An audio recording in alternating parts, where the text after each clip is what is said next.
I never imagined that a single, overheard sentence could shatter everything I thought I knew about love. That night was supposed to be the happiest of my life. The night I finally asked a woman I loved to marry me. I had every detail planned down to the last second. The restaurant, the music, the ring, everything was perfect. Or, at least, I thought it was.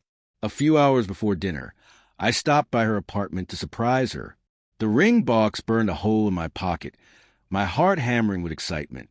I wanted to see her face light up when she realized just how serious I was about our future. But as I reached her door, I froze. Her voice floated to the crack, laughing, light, careless, almost cruel.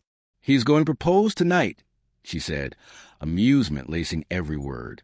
Watch me say no and make him feel like the biggest fool alive. I stood there, breath caught in my chest. Surely I'd misheard. Maybe it was a joke.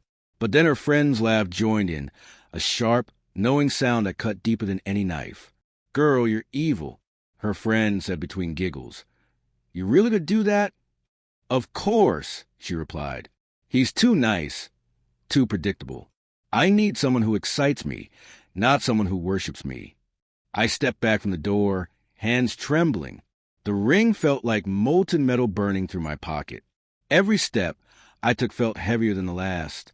That night, the world I'd imagined vanished.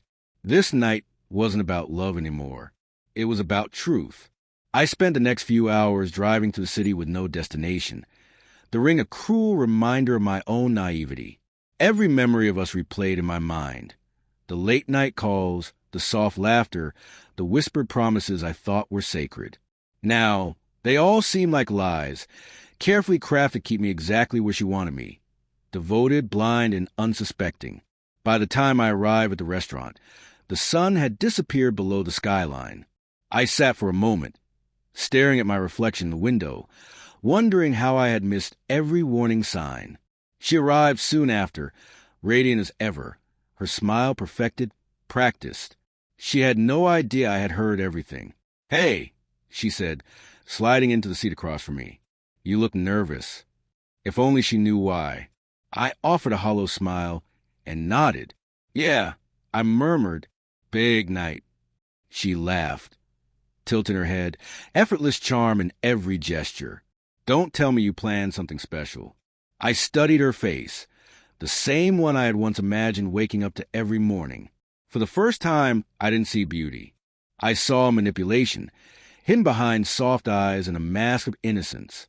The waiter appeared, setting 2 glasses of wine before us. She lifted hers, light catching the diamond bracelet I'd gifted her months ago. "To us," she said sweetly. I raised my glass in return, but inside, I was already saying goodbye. I didn't propose that night.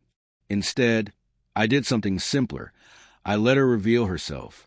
As dinner went on, she spoke without pause, barely noticing my silence. Every word peeled back another layer of her mask.